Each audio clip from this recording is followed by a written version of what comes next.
Hello students, welcome to the online class. So in the previous session we have learned about Aryans and their home and also the Vedic literature, the four Vedas, that is about Shruti and the Smriti. So today we'll start with students. Now open your book. So we'll read the paragraph now. Listen to me. So the heading is Status of Women. In Rig Vedic society, women relatively enjoyed some freedom. The wife was respected as the mistress of the household. She could perform rituals along with her husband in their house. Child marriage and sati were unknown. There were no bar on the remarriage of widows. Nevertheless, the women were denied right to inherit property from their parents. They played no role in public affairs. Status of women. So in the Rig Vedic period, women has enjoyed some freedom. So there is no restrictions for all the things. So they have enjoyed some freedom. So the wife was respected. So in our house, our mother is doing all the household works now. So she is giving us food, she is making us to sleep. So everything is done by a mother. So we need to respect them. So like that, the wife was respected as the mistress of the household. And she will perform all the rituals. Rituals means the functions. So the mother or the wife. So she will perform all the rituals with her husband in their house. And in the Rig Vedic period, the child marriage and sati were unknown. What do you mean by child marriage? So the people who are below 16, so they'll get married. So that is called child marriage. And then sati. Okay. So these two things were unknown. There was no bar on the remarriage of widows. So for example, if a woman is there, if her husband is died, so she is called as, she will be represented as widow.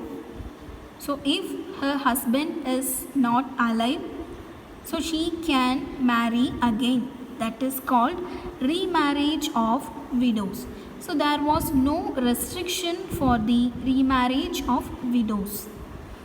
And women were denied right to inherit property from their parents. So the women, so they will not get any property from their parents, that is restricted. In the later Vedic period, the role of women in society as well as their status, even with the family, declined. Women could no longer perform rituals in the family. The rules of marriage become much more complex and rigid. Polygamy became common. Widow remarriage was not encouraged. Education was denied to women. Intercaste marriages were spurned. So in the Rig Vedic society, so women has enjoyed some freedom, no. But in the later Vedic society, so the status of women is declined. So the status of women is declined. Okay. So they are not allowed, women are not allowed to do any functions. And then the rules of marriage. So if they want to marry, if they want to get married, so the rules of marriage, it became more complex. Complex means it became more difficult, and rigid. Rigid means we cannot change it. Okay, and then polygamy became common.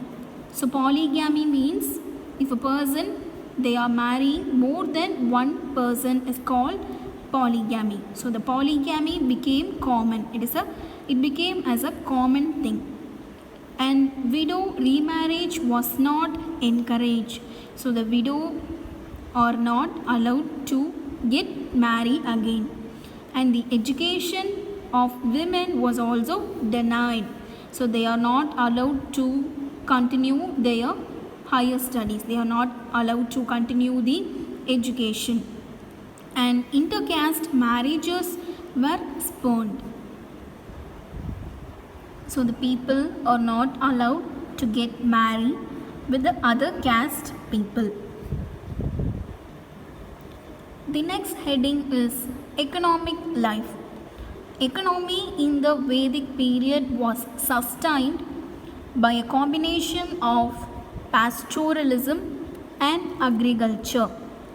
Though occupation of Rig Vedic Aryans was cattle rearing, there were carpenters, chariot makers, potters, smith, weavers, and leather workers.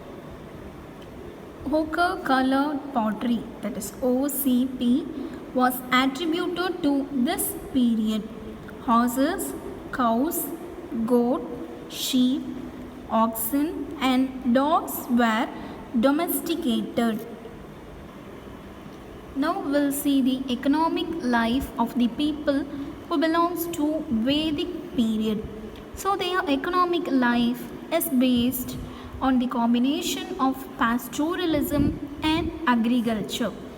So agriculture means, so through this process we can produce food for all the people. Okay, and then pastoralism means, so along with this agriculture they are growing the cows. So that is called as pastoralism. Okay, and then through the occupation of Rig Vedic Aryans. So their main occupation is pastoralism and agriculture.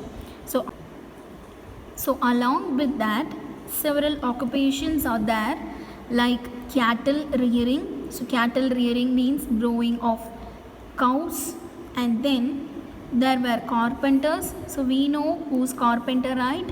And the chariot makers.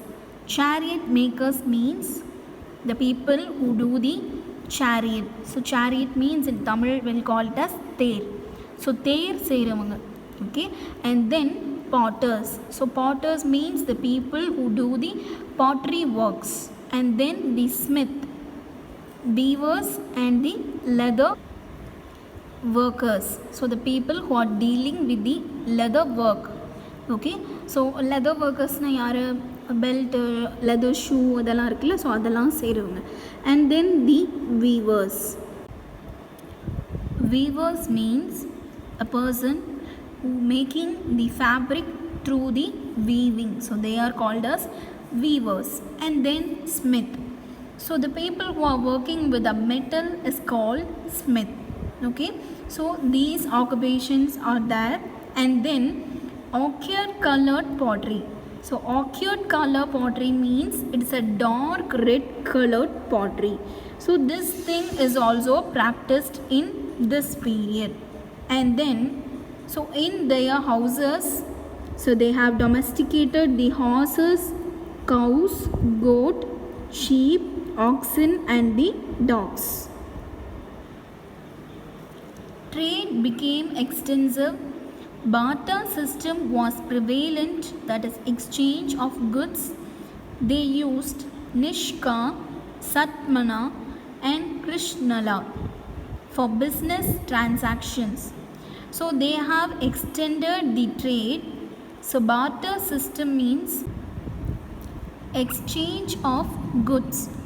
So for example, see, if I have a pencil and my friend, if she had a rubber, so if I need a rubber and she needs a pencil, So we can exchange our rubber and pencil, no. So exchange of goods is called barter system. So after this barter system, the people have used the gold coins and the silver coins. So the name of gold coins are Nishka and Satmana, and the name of silver coin is Krishnala. So they use this coins for their business transactions. Religion. Rig Vedic Aryans worship mostly the earthly and the celestial gods like Prithvi, that is earth, Agni, that is fire, Vayu, that is wind, Varuna is called as rain, Indra is called as thunder. So the Rig Vedic people, they worship the earth and the celestial gods, so the natural gods. So that is earth, fire, wind, rain and the thunder. There were also, so that's all. We'll learn the remaining topic in the next session. Thank you, students.